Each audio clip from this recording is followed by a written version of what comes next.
Medium day, week 48, Tokyo, Japan. Let's go.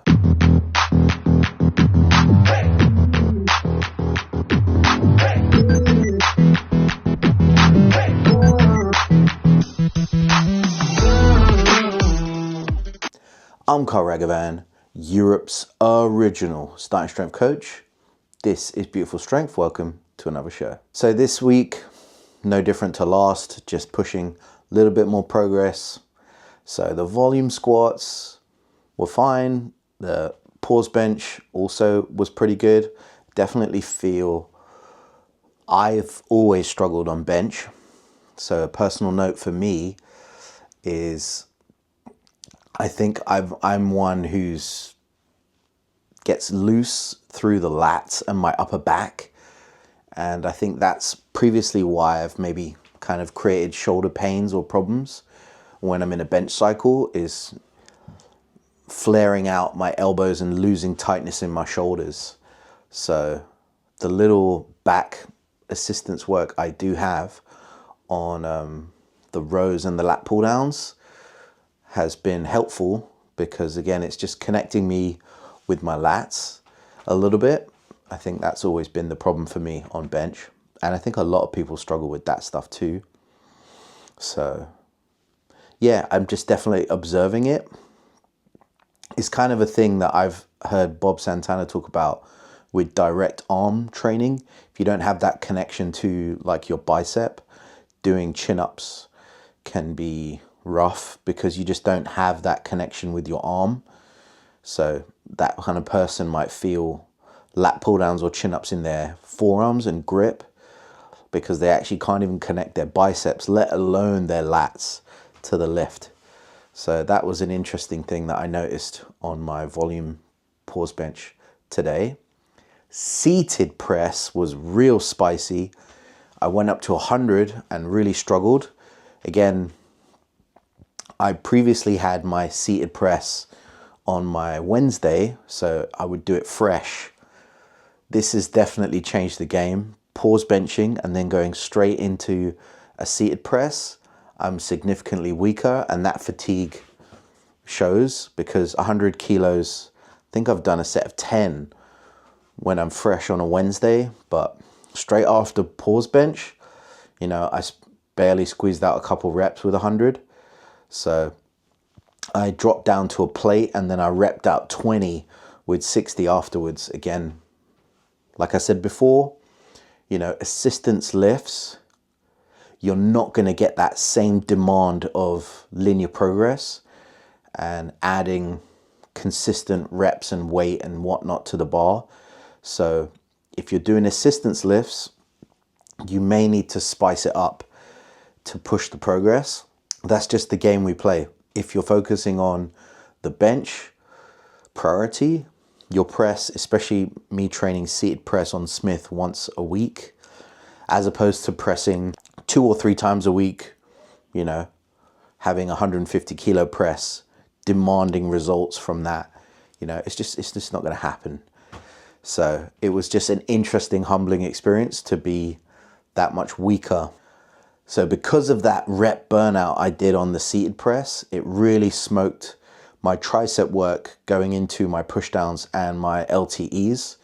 So that really flagged as well. So again, on paper, it looks like, you know, I've not progressed with the pressing and tricep work, but I know that I really did push myself on that seated press.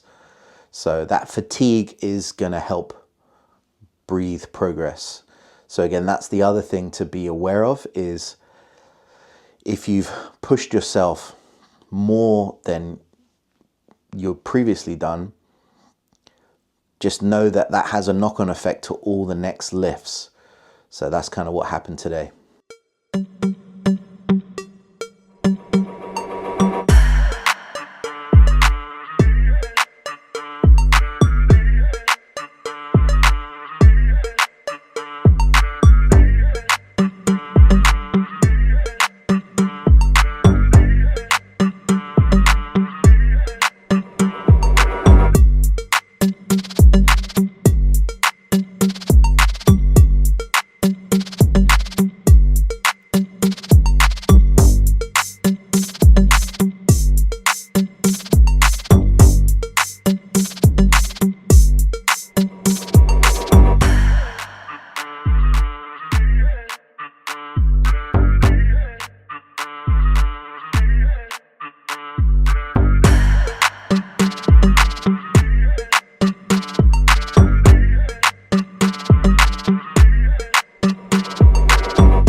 like today's show, you know the deal. Comment, like, share, subscribe. You know the business. Back in the day, 2012, I was 70 kilos, 155 pounds, soaking wet.